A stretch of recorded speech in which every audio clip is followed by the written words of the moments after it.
اسے میرے لیے آسان فرما اور اسے میرے لیے قبول فرما اور اسے میرے لیے قبول فرما۔ لبیک اللہم لبیک لبیک لا شریک لک لبیک ان الحمد والنعمت لک والملک لا شریک لک لبیک اللہم لبیک لبیک لا شریک لک لبیک ان الحمد والنعمت لک والملک لا شریک لک لبیک اللہم لبیک لبیک لا شریک لک لبیک ان الحمد والنعمت لک والملک لا شریک لک۔ اللہ تعالیٰ کو یہ الفاظ بہت زیادہ پسند ہیں۔ جب بھی آپ حرم میں جانے کا ارادہ کریں، نماز کے لیے، طواف کے لیے یا زیارت کے لیے، تو یہ الفاظ پڑھتے ہوئے جایا کریں۔ اللہ تعالیٰ بہت زیادہ خوش ہو رہے ہوتے ہیں کہ دیکھو میرا بندہ میری طرف مجھے پکارتا ہوا آ رہا ہے۔ اور جب آپ عمرے کی نیت سے احرام باندھ لیتے ہیں، عمرے کی نیت سے احرام باندھنے کے بعد جب تک آپ عمرہ شروع نہیں کر لیتے، درمیان میں جتنا بھی آپ کے پاس وقت آتا ہے، سب سے افضل تسبیح آپ کی یہ تلبیہ بن جاتا ہے۔ یہ تلبیہ پڑھتے رہیں جتنا ہو سکتا ہے زیادہ سے زیادہ۔ جیسے آگے زیارت آئے گی پھر آپ کو انشاءاللہ زیارت کے متعلق بتائیں گے۔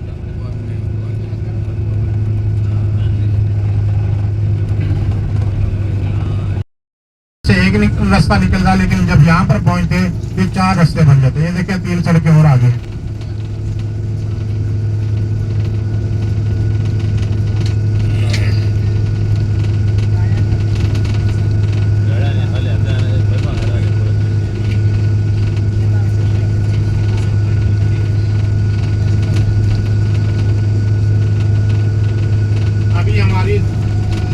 ابھی ہماری زیارت آ رہی ہے نہر زبیدہ۔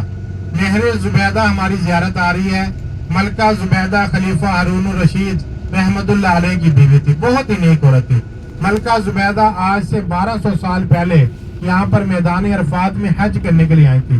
1200 سال پہلے جب یہاں پر میدان عرفات میں حج کرنے کے لیے آئی تو انہوں نے دیکھا کہ میدان عرفات کے اندر بہت زیادہ گرمی، بہت زیادہ دھوپ ہے۔ یہاں پر حاجیوں کے لیے پانی پینے کا کوئی انتظام نہیں، حاجی بھوک سے پیاس سے مر رہے ہیں۔ تو ملکہ زبیدہ نے اسی وقت اپنے دل کے اندر ارادہ کر لیا کہ میں نے یہاں پر پانی پہنچانا ہے۔ ملکہ زبیدہ نے حج کیا۔ حج سے بعد اپنے محل کے اندر جا کر تمام کاریگروں کو بلایا، اکٹھا کیا، ان کو حکم دیا کہ ایک نہر تعمیر کرواؤ جو طائف سے لے کر شام تک اور شام سے لے کر میدان عرفات تک چلے۔ تو تمام کاریگر اپنے اپنے کام پر لگ کے نہر کی تعمیر کا کام شروع ہو گیا۔ آہستہ آہستہ یہ نہر تعمیر ہونے لگی۔ جب یہ نہر مکمل طور پر تعمیر ہو گئی، مکمل طور پر تیار ہو گئی، تو تمام کاریگر اکٹھے ہو کر ملکہ زبیدہ کی خدمت میں پیش ہوئے اور حساب کا رجسٹر لے کر آئے کہ ملکہ تو نے اتنا بڑا کام کیا ہے، یہ لے اس کے اوپر جتنا خرچہ آیا ہے اس کا حساب چیک کر لے۔ ملکہ زبیدہ نے ان سے حساب کا رجسٹر پکڑا، کوئی بھی حساب چیک نہیں کیا۔ جیسے ان سے حساب کا رجسٹر پکڑا اسی وقت اسی نہر کے اندر پھینک دیا۔ اللہ کی حضور سجدہ کیا، دعا کی، یا اللہ میں نے تیری مخلوق کے لیے پانی کا انتظام کر دیا، یا اللہ میں نے تیری مخلوق کے لیے پانی کا انتظام کر دیا، اس کے بدلے میں نے کوئی حساب نہیں لیا۔ کل قیامت کے دن تو بھی اسی طرح زبیدہ کا کوئی حساب نہ لینا، بغیر حساب سے زبیدہ کو جنت میں داخل کر دینا۔ اس کے علاوہ ملکہ زبیدہ کو ایک اور اعزاز بھی حاصل تھا کہ وہ حافظ قرآن تھی، اور ملکہ ہونے کے باوجود روزانہ چھوٹی بچوں کو قرآن پاک کی تعلیم دیا کرتی تھی۔ بتایا جاتا ہے کہ ملکہ زبیدہ کے محل کے اندر 24 گھنٹے ذکر و اذکار کی محفلیں اور قرآن پاک کی تلاوت ہوا کرتی تھی۔ یہ ابھی آپ کے سیدھے ہاتھ پر دیکھیں ایک پہاڑ آ رہا ہے، پہاڑ کے نیچے نیچے سفید رنگ کی چونی اور پتھروں سے بنی ہوئی آپ کو ایک دیوار سی نظر آئے گی، وہ ہے نہر زبیدہ۔ بالکل سیدھے ہاتھ کی طرف دیکھیں آپ کے ایک پہاڑ نظر آ رہا ہے، پہاڑ کے نیچے نیچے سفید رنگ کی چونی اور پتھروں سے ملکہ زبیدہ نے یہ نہر تعمیر کروائی تھی اس نہر میں دیکھیں نیچے جگہ جگہ سوراخ رکھے گئے تاکہ بارشوں کا پانی ضائع ہو اور حاجیوں کو پینے کے لیے صاف پانی مل سکے۔ آج سے کچھ عرصہ پہلے سعودی حکومت نے اس نہر کا پانی یہاں پر میدان عرفات میں بند کر دیا ہے اور اس سے اچھے پانی کا یہاں پر انتظام کر دیا ہے، لیکن طائف کے شہر میں ابھی بھی اس کا پانی چل رہا ہے۔ طائف کے لوگ ابھی بھی اس کے پانی سے کھیتی باڑی کر رہے ہیں۔ جب تک اللہ کی مخلوق اس کے پانی سے فائدہ اٹھاتی رہے گی، اللہ تعالیٰ ملکہ زبیدہ کے نام اعمال میں ثواب لکھتے رہیں گے۔ یہ سارے دیکھیں، اپنے سیدھے ہاتھ کی طرف دیکھیں، آپ کو یہ جو دیوار سی نظر آ رہی ہے یہ ہے نہر زبیدہ۔ ملکہ زبیدہ نے 1200 سال پہلے نہر یہاں پر تعمیر کروائی۔ اس کے پیچھے ہے۔ دیکھیں بھائی، اگر کوئی سو رہا ہے اپنے ساتھ والا چیک کریں، اس کو اٹھا دیں بھائی۔ اگر کوئی سو رہا ہے تو اس کو اٹھا دیں۔ پھر بعد میرا کہنا کہ ہمیں پتہ نہیں چلا، زیارتیں گزر گئی۔ یہ ہے نہر زبیدہ۔ بتایا جاتا ہے کہ ملکہ زبیدہ نے اپنے تمام قیمتی زیورات اس کے چندے میں دے دیے تھے کہ اس کی تعمیر کا کام نہ رک سکے۔ ملکہ زبیدہ کو آج بھی اس کا اجر ملتا ہے اور قیامت تک انشاءاللہ ملتا رہے گا۔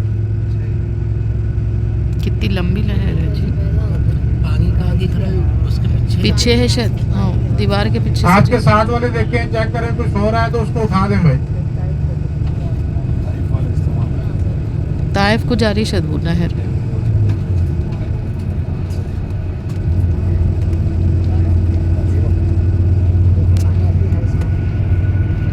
میدان عرفات تک چل رہی، بہت بڑی نہر ہے، نہر زبیدہ اس کا نام ہے۔ آپ کو بھی چاہیے کسی بھوکے کو کھانا کھلا دیں، کسی ضرورت مند کی ضرورت پوری کر دیں، انشاءاللہ قیامت کے دن اللہ تعالیٰ اس کا اجر آپ کو ضرور دیں گے۔ ملکہ زبیدہ کو آج بھی اس کا اجر مل رہا ہے اور قیامت تک انشاءاللہ ملتا رہے گا۔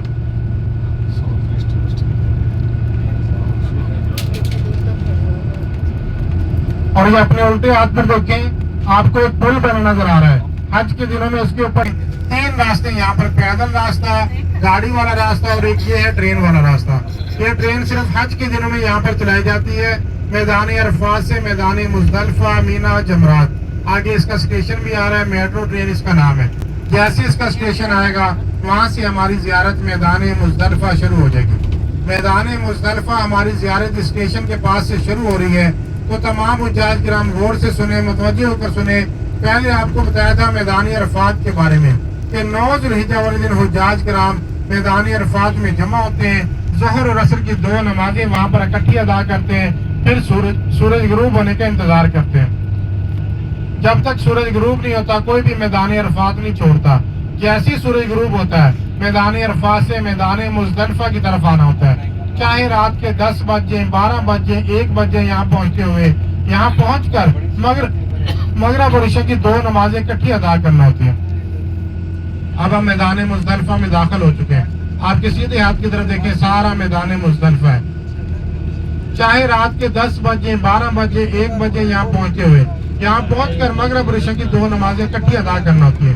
کوئی بھی مغرب کی نماز میدان عرفات میں نہیں پڑھ سکتا۔ اور آپ کے سیدھے ہاتھ پر دیکھیں، ایک مسجد آپ کو نظر آ رہی ہوگی۔ اس مسجد والی جگہ پر آپ صلی اللہ تعالی وسلم نے میدان مزدلفہ میں مغرب اور عشاء کی 2 نمازیں اکٹھی ادا کی تھی۔ یہ مسجد بھی سارا سال بند رہتی ہے، سال میں صرف ایک ہی دن کھولی جاتی ہے۔ یہاں پر مغرب اور عشاء کی 2 نمازیں اور صبح فجر کی نماز کے بعد یہ مسجد بھی بند کر دی جاتی ہے۔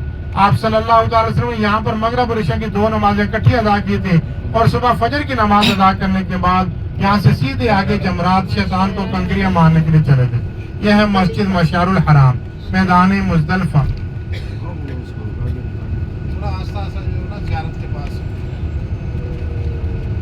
سالہ زندگی میں آپ صلی اللہ تعالی علیہ وسلم کفار مکہ کے ظلم و ستم سے تنگ آ کر غار ہیرا میں بیٹھ کر اللہ کی عبادت کیا کرتے تھے۔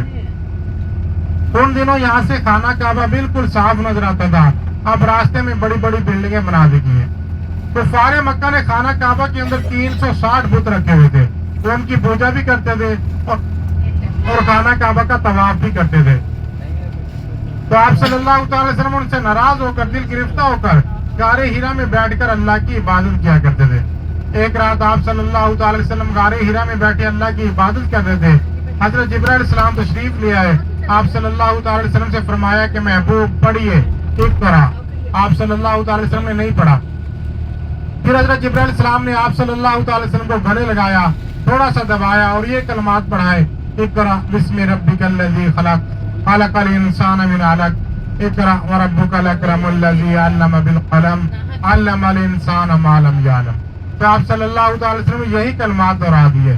جیسے ہی آپ صلی اللہ تعالی وسلم نے یہ کلمات دہرائے, آپ صلی اللہ تعالی وسلم پہ کپکپی طاری ہوگی, کانپنے لگ گئے, جلدی سے اس پہاڑ سے نیچے اترے اور گھر تشریف لے گئے. گھر جا کر حضرت اماں خدیجہ الکبریٰ رضی اللہ تعالیٰ عنہ سے کہنے لگے, زمبنونی زمبنونی, مجھے چادر اڑا دو, مجھے چادر اڑا دو. حضرت اماں خدیجہ رضی اللہ تعالیٰ عنہ نے خیریت دریافت کی, پوچھا کہ محبوب کیا ہوا. بتانے لگے میں غار ہیرا میں بیٹھا اللہ کی عبادت کر رہا تھا, ایک بزرگ تشریف لائے اور مجھے یہ کلمات پڑھائے. حضرت اماں خدیجہ رضی اللہ تعالیٰ عنہ آپ صلی اللہ تعالی وسلم کو اپنے چچا زاد بھائی ورقہ بن نوفل کے پاس لے کے گئی. ورقہ بن نوفل اس دور کا اپنی کتابوں کا عالم تھا. اس نے اپنی کتابیں کھولی تو کہنے لگا کہ اے خدیجہ تجھے مبارک ہو, اے خدیجہ تجھے مبارک ہو, تیرا شوہر آنے والا نبی ہے. حضرت اماں خدیجہ رضی اللہ تعالیٰ عنہ بہت زیادہ خوش ہوئے. اسی وقت آپ صلی اللہ تعالی وسلم سے فرمایا کہ محبوب آپ یہ کلمات مجھے بھی پڑھا دیں. پھر یہی کلمات حضرت اماں خدیجہ رضی اللہ تعالیٰ عنہ کو بھی پڑھائے.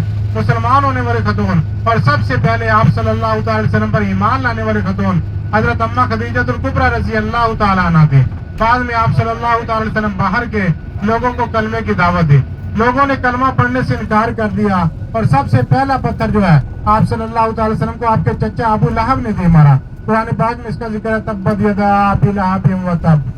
اپنے سیدھے ہاتھ کی طرف دیکھیں, یہ جو پہاڑ آپ کو نظر آ رہا ہے یہ ہے جبل نور پہاڑ غار ہیرا. اس کے اوپر دیکھیں سفید رنگ کے پانی کے نشان, پانی کے دھبے پڑے ہوئے آپ کو صاف نظر آ رہے ہیں. اس کے آنسو نکل آئے تھے جب اللہ تعالیٰ کا کلام پاک دنیا میں سب سے پہلے یہاں پر آپ صلی اللہ تعالی وسلم پر نازل ہوا تھا. وہاں دکھ رہا ہے نا اوپر وائٹ ڈاٹس. غار ہیرا جانے کے لیے سب سے پہلے آپ نے پہاڑ کے سب سے اوپر چڑھنا ہے. سب سے اوپر چڑھ کر پھر آگے کی طرف تھوڑا سا نیچے کو اتریں. پہلے سب سے اوپر جائے پھر آگے کی طرف تھوڑا سا نیچے اتریں. آپ کو کٹا ہوا پہاڑ نظر آ رہا ہے, جیسے بلیڈ سے چھری سے پہاڑ کو کاٹا ہو, اس طرح سے کٹ لگا ہوا. تھوڑا سا اوپر سب سے اوپر جا کر تھوڑا سا نیچے اترے, کٹ لگا ہوا آپ کو نظر آ رہا ہے, جیسے بلیڈ سے چھری سے پہاڑ کو کاٹا ہو. اس طرح سے جو کٹا ہوا پہاڑ نظر آ رہا ہے وہاں پر غار ہیرا ہے, جہاں آپ صلی اللہ تعالی وسلم بیٹھ کر اللہ کی عبادت کیا کرتے تھے. ان دنوں یہاں سے خانہ کعبہ بالکل صاف نظر آتا تھا. اب راستے میں بڑی بڑی بلڈنگیں بنا دی گئی ہیں. اس کے اوپر پانی کے نشان, پانی کے دھبے پڑے نظر آ رہے ہیں. اس کے آنسو نکل آئے تھے جب اللہ تعالیٰ کا کلام پاک دنیا میں سب سے پہلے یہاں پر آپ صلی اللہ تعالی وسلم پر نازل ہوا تھا. اس پہاڑ کے بھی آنسو نکل آئے تھے اور آپ صلی اللہ تعالی وسلم پر بھی کب کبھی طاری ہو گئے تھے. وہ بھی جلدی سے یہاں سے نیچے اترے اور گھر تشریف لے گئے تھے, چادر مانگی تھی اڑنے کے لیے. ایک گراؤنڈ کے اندر ایک مسجد بنی نظر آئے گی, سفید رنگ والی ایک مسجد آپ کو بنی نظر آئے گی. اس کا نام ہے مسجد عادل انصاف والی مسجد. یہ سامنے دیکھیں سب بھائی اپنے سیدھے ہاتھ کی طرف. یہاں پر حضرت عمر رضی اللہ تعالیٰ نے سب سے پہلے اپنی عدالت لگائی تھی. مکہ شہر میں قاضی کی عدالت پرانے دور کے اندر اسی مسجد والی جگہ پر لگا کرتی تھی. سر قلم ہوتے تھے, جو بھی پرانے فیصلے پرانے دور کے اندر مکہ شہر کے ہوتے وہ اسی جگہ پر ہوتے تھے, اس لیے اس کا نام رکھا گیا مسجد عادل انصاف والی مسجد. اسی طرح یہاں پر ایک قبرستان بھی آئے گا, اس کا نام ہے مقبرہ عادل یعنی کہ انصاف کا قبرستان. انصاف کا قبرستان اس کا نام اس لیے رکھا گیا کہ یہاں پر صرف اور صرف خانہ کعبہ کے امام, مؤذن اور بڑے بڑے علماء کرام کی قبریں, کسی عام آدمی کی قبر نہیں یہاں پر. یہ خاص طور پر خانہ کعبہ کے امام, مؤذن اور بڑے بڑے علماء کرام کے لیے یہ قبرستان بنایا گیا. اپنے سیدھے ہاتھ کی طرف دیکھیں, یہ قبرستان آ گیا, اس کا نام ہے مقبرہ عادل یعنی کہ انصاف کا قبرستان. تو سب بلند آواز سے کہیں السلام علیکم یا اہل القبور.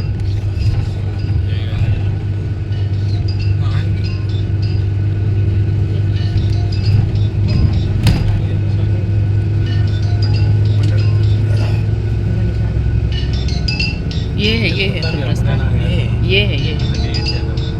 اچھا ویسا ہی دیکھ خبر نہیں. اپنے خبراں کیسے رہتے ویسا نہیں ہے. ہاں ایک چھوٹا سا پلر, چھوٹا سا. جنت المعلیٰ قبرستان ہماری زیارت آ رہی ہے. دنیا کا جو سب سے بڑا قبرستان ہے وہ ہے جنت البقیع مدینہ منورہ میں, بالکل روضہ رسول صلی اللہ تعالی وسلم اور گنبد خضرا کے سامنے. لیکن یہ والا جو اب قبرستان آ رہا ہے یہ مکہ کا پرانا اور تاریخی قبرستان ہے. اس قبرستان کی خاص بات یہ ہے کہ اس میں آپ صلی اللہ تعالی وسلم کے 2 بیٹے آرام فرما رہے ہیں. حضرت اماں خدیجہ الکبریٰ رضی اللہ تعالی عنہ آرام فرما رہی ہیں. حضرت اسماء بنت ابوبکر صدیق رضی اللہ تعالی عنہ حضرت عبداللہ بن زبیر اور بہت سے بڑے بڑے جلیل القدر صحابہ کرام اور آپ جیسے خوش نصیب حجاج کرام جو مکہ میں آئے عمرے کے لیے یا حج کے لیے، لیکن یہیں پہ وفات پا گئے، ان کی تدفین اسی قبرستان میں کی گئی۔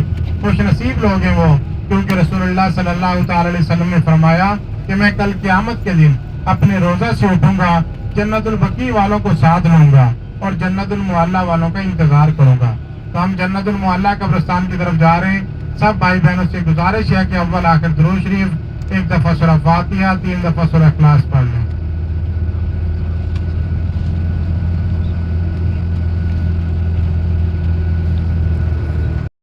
Create a video of your talents and share it via WhatsApp on 9700491819. If you are new to this channel, then don't forget to subscribe. Thank you.